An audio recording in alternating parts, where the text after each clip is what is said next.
सगळे जितके बी नॅशनल लेवलवरती जे कॉम्पिटेटिव्ह एक्झाम्स आहेत त्याची सगळं प्रॅक्टिस घेऊन आम्ही 250 ऑलिम्पियाड गोल्ड मेडल्स 3 वर्षापासून आम्ही घेत असतो.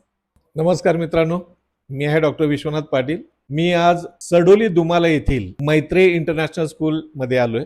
आज आपण इथं जाणून घेणार आहोत की या स्कूल बद्दल, स्कूलची संपूर्ण माहिती आपण या एपिसोड मध्ये बघणार आहोत. आणि मी सुरुवातीला ओळख करून देतोय. या स्कूलच्या चेअरपर्सन, फाउंडर आणि प्रिन्सिपल्स सगळ्याच भूमिका साकारणाऱ्या डॉक्टर अनिता सूर्यवंशी यांना भेटूया आणि जाणून घेऊया या शाळेची संपूर्ण माहिती. नमस्कार मॅडम. नमस्कार मॅडम, ह्या शाळेची सुरुवात ह्या एवढ्या खेड्या भागामध्ये तुम्ही कशी केली? अगोदर तुमच्या स्वतःची तुम्ही ओळख करून द्या. सर, मी डॉक्टर अनिता सूर्यवंशी. बेसिकली मी हैदराबादची आहे, पण माझे मिस्टर इथलेच आहेत, सडोली दुमालाचे. एक इन्कम टॅक्स कमिशनर आहे. ओके. विकास सूर्यवंशी सर. माझा क्वालिफिकेशन आहे MSc, M.Ed, B.Ed, child psychology, असंच माझे 11 पदवी आहेत.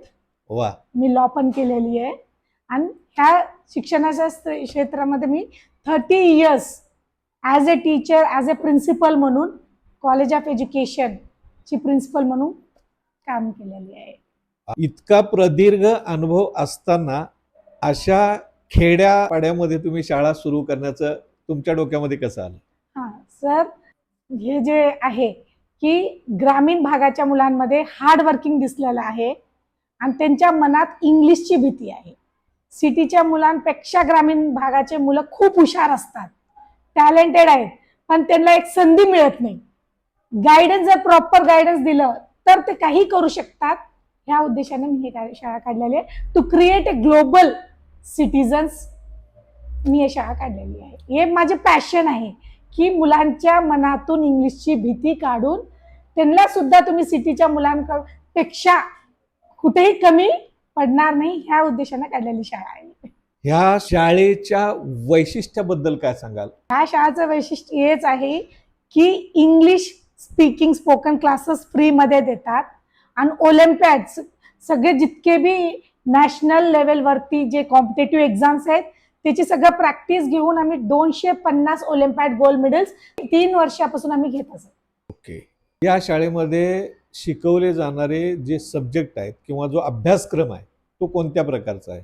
ते सगळं इंग्लिश मीडियम आहे.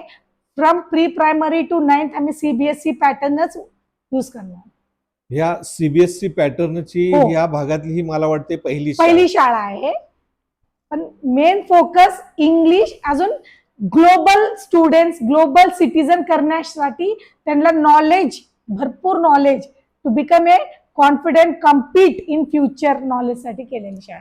मगाशी बोलताना तुम्ही सांगितलं होता की ॲप बद्दल, तुमच्या शाळेमध्ये एक ॲप डेव्हलप केले आणि हो. त्याच्या माध्यमातून तुम्ही विद्यार्थी आणि पालकांशी संपर्क साधताय. हो त्याच्याबद्दल थोडीशी माहिती द्या. सर, ऍप मध्ये कसं day to day data, examination, test, काही असू द्या, knowledge, where the child is lacking, improvement आहे का नाही, त्याची सगळी माहिती ट्रान्सपरन्सी विथ द पेरेंट्स आम्ही देतो. आणि तुमच्या शाळेत शिकवला जाणारा अभ्यासक्रम जो घरी कसा करायचा आहे तो करून केलाय की सर, नाही? घरी इतर सगळे शेतकरी असल्यामुळं घरी कोणी CBSE पॅटर्न इंग्लिश मीडियमचे पेरेंट्स नसतील. म्हणून आम्ही काउन्सिलिंगच्या टायमाला सांगता की त्याची सगळी रेस्पॉन्सिबिलिटी जे पण अकॅडमिक आहे, शिक्षणाचे सगळे भार इथले शिक्षक सगळे इथंच करून घेतात. आई वडील फक्त घरी मुलांना टाइम द्या, अजून चांगलं पोषण आहार द्या. अभ्यासक्रम सगळं टीचर्स करून घेतील. इथं कोणत्या कोणत्या प्रकारचे अभ्यासक्रम अभ्यासाच्या व्यतिरिक्त शिकवले जातात? जसं मगाशी अबॅकस बद्दल सांगितलं होतं. अबॅकस आहे सर. स्पोर्ट्स मध्ये सुद्धा त्यांचं हेच आहे. आता 2 मुलं स्टेट लेवलवरती गेलेले आहेत आपले, रेसलिंग मध्ये आणि क्रिकेटमध्ये. ओके. आतापर्यंत तुमच्याकडं वेगवेगळ्या नवीन नवीन अभ्यासक्रमांच्या मध्ये ज्यांनी अचिव्हमेंट केले त्यांची संख्या किती असेल? सर, स्ट्रेंथ आहे शाळेची 450, पण त्यातून 300 मुलं एव्हरी इयर गोल्ड मेडल घेतात ऑलिम्पियाड मध्ये, ऑल सब्जेक्ट, इंग्लिश सहित. इंग्लिशला लास्ट इयर 3 मुलं इंटरनॅशनल लेवलवरती गेलेले आहेत. वा. आता तुमच्या शाळेमध्ये जे रेसिडेन्शियलची सुविधा आहे त्याच्याबद्दल मला थोडी सांगा. रेसिडेन्शियल आहे सर. इथं 50ची कॅपॅसिटी आहे, बॉयज सेपरेट गर्ल्स सेपरेटची, पण जास्तीत जास्त फोकस मुलांवरती आहे हॉस्टेलमध्ये. इथून पुढे त्याची संख्या वाढणार आहे का? हो, वाढणार आहे. It depends upon the admission. इथं तुमच्या इथं आता जे स्टुडंट आहेत त्यांना कोणत्या कोणत्या अदर फॅसिलिटी मिळतात त्याच्याबद्दल सांगा. अदर फॅसिलिटीज म्हणजे माझं प्रोसेसच आहे की 2 मुली आहेत तर 1 मुलगीला पूर्ण एज्युकेशन 10वी पर्यंत फ्री आहे, गर्ल चाइल्ड. ओके. तुमच्या ह्या 30 गावामधून जवळपास विद्यार्थी येत आहेत अशी नाही माहिती सर, 60 गाव आहे. सॉरी टू करेक्ट इट, 60 गाव आहे. 60. राधानगरी पासून मुलं येतात, हा, ते तिकडं बोरीवरी आमशी पासून. त्यांच्यासाठी येण्या जाण्याची जी काय बस फॅसिलिटी आहे, ट्रान्सपोर्ट फॅसिलिटी आहेत, आणि आमचे पालक सुद्धा आम्हाला खूप मदत करतात, कॉपरेटिव्ह आहेत. ओके. त्यामुळेच ही शाळा एकदम सक्सेसफुली रन करते. भविष्यामध्ये अजून काय नवीन प्रोजेक्ट करायचं असं तुमच्या हो डोक्यात? सर, नवीन म्हणजे स्कूलच्या मुलांसाठी आम्ही ऑर्गॅनिक फार्मिंग एपीचा प्लॅन देणार, आणि तिथं hydraulic plantation farming and organic farming वरती भर देणार. न्यू टेक्नॉलॉजी, अग्रिकल्चर फॅसिलिटीजचे न्यू जितके बी न्यू टेक्नॉलॉजीज आहेत ते सगळ्या मुलांपर्यंत त्यांना ते नॉलेज द्यायचे हे करणार शाळा. शाळा तर आहेच, परंतु त्याबरोबर ऑर्गॅनिक शेती ही संकल्पना नेमकी काय आहे? हे बिकॉज जास्त जास्त मुलं ग्रामीण भागाचे असल्यामुळं शेतकरीचे मुलं आहेत, तर even farmer is a god next to the god. म्हणून हे उद्देशानं की फार्मिंग कुठेही स्टॉप करायचं नाही, farmer also is equal to the doctor, engineers, हे प्रूव्ह करण्यासाठी केलेली आहे ही योजना. ओके. त्याचबरोबर मगाशी तुम्ही बोलताना मला एक सांगितलं होतं की आम्ही PSC, MPSC UPSC, all competitive exams, जे शहरात जाऊन मुलांना, गरीब मुलांसाठी राहण्यासाठी सोयी, इवन एज्युकेशन, बुक्सची फॅसिलिटी नसलेले मुलं, किती तर टॅलेंटेड मुलं ओनली फायनान्शियली बॅकग्राऊंड नसल्यामुळे ते मागे पडतात, त्यांच्यासाठी मी तर MPSC, UPSC ची योजना करायला हे केलेली आहे. ओके. आतापर्यंत ही शाळा सुरू 4 वर्ष झाली, 4 वर्ष. तर या 4 वर्षाच्या कारकिर्दीमध्ये शिकून पुढे गेलेले आणि अचिव्हमेंट झालेले त्या पालकांचं काय मत आहे? सर, पालकां तर एकदम खुश आहेत, कारण म्हणजे आता आमचे 2 बॅचेस गेलेत 10वीचे, सगळे 100% रिझल्टनं, सगळे मराठी मीडियमचे मुलं होते, त्यांना ABCD पासून आम्ही शिकवलेलं आहे त्या मुलांना, आणि त्यांच्या मनातून मराठीची भीती काढून त्यांना बोर्डची परीक्षा इंग्लिश मीडियम मध्ये हे करून 98% आल्यासारखं आम्ही बघितलेलं आहे. So the talent that this everything goes to the students, parents and teachers.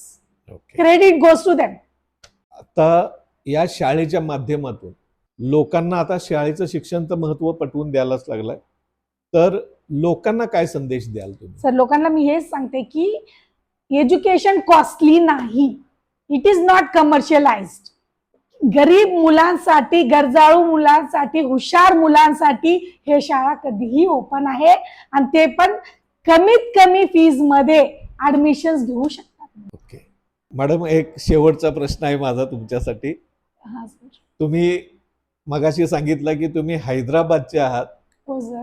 तुम्ही मराठी इतकं चांगलं कुठून शिकला? माझे credit goes to my parents, पालक, त्यांच्या बरोबर मी मराठी बोलून शिकलेलं मराठी आहे सर.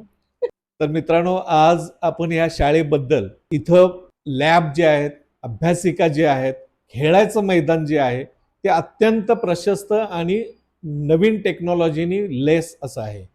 सगळ्या प्रकारच्या सोयी सुविधा, येण्या जाण्याच्या सोयी सुविधा, पालक मीटिंग, पालक मेळावे, आधुनिक तंत्रज्ञानाचा शिक्षणामध्ये केलेला वापर, जसं की ॲप आहे, ॲपच्या माध्यमातून विद्यार्थ्यांनी अभ्यास कसा केला, कुठं केला, किती केला आणि त्याच्याबद्दलची कंप्लीट माहिती मिळण्यासाठी खेड्यापाड्यातल्या सामान्य लोकांना सुद्धा समजेल अशा भाषेत ते ॲप आहे, यूज करू शकतात. ते सगळे पालक त्याचा वापर करतात. तुम्हीही या शाळेमध्ये तुमच्या पाल्यांना पाठवून देऊ शकता, तुमच्या ओळखीच्या व्यक्तींना सांगू शकता आणि त्याच्या भविष्यामध्ये नवीन काही घडवण्यासाठी, यशस्वी बनवण्यासाठी त्याच्या जीवनामध्ये तुम्ही एक चांगला मोलाचा क्षण आणू शकता. याबद्दल मी तुम्हाला सर्वांना विनंती करेन की या मैत्रेय इंटरनॅशनल स्कूलमध्ये तुम्ही आणि तुमच्या आजूबाजूचे जे काही कुणी ओळखीचे असतील त्यांना सीबीएसई पॅटर्न या एवढ्या खेड्यापाड्यामध्ये सुद्धा हे इतकं चांगलं शिक्षण देणारी संस्था आहे, नावाजलेली आणि नावारूपाला आलेली संस्था आहे. स्वतः मॅडम 13 डिग्र्या घेतलेल्या अतिउच्च शिक्षण घेऊन इथं स्वतः दक्ष राहून प्रत्येक शिक्षकाकडून योग्य तो रिझल्ट काढून घेण्यासाठी स्वतः माहीर आहेत. मी स्वतः बघितलंय आणि तुम्हालाही ते सांगतोय, तुम्हालाही तो आनंद घ्या. तुमच्या पाल्याला, तुमच्या शेजारच्यांना, नातेवाईकांच्या, विद्यार्थ्यांना तुम्ही इथं जरूर पाठवा असं मी तुम्हाला सगळ्यांना रेकमेंड करेन. आणि या शाळेमध्ये प्रवेश घेऊन त्याचं उज्ज्वल भविष्य घडवण्यासाठी आणि उज्ज्वल भारत घडवण्यासाठी आपण कार्यरत करू राहूया. आणि याच्याबद्दल मी मॅडमांना धन्यवाद देतो की तुम्ही आमच्या या खेड्यापाड्यामध्ये सुद्धा तुम्ही येऊन इथं तुम्ही उच्च शिक्षित असून सुद्धा ग्रामीण भागातल्या गरीब लोकांच्यासाठी काम करत आहात. तर या शाळेमध्ये प्रवेश घेण्यासाठी आणि अधिक माहितीसाठी खालील नंबरवरती, जे नंबर डिस्क्रिप्शनमध्ये दिलेले आहेत, त्या नंबरवरती तुम्ही कॉल करू शकता. त्यासाठी तुम्हाला खूप खूप शुभेच्छा आणि धन्यवाद.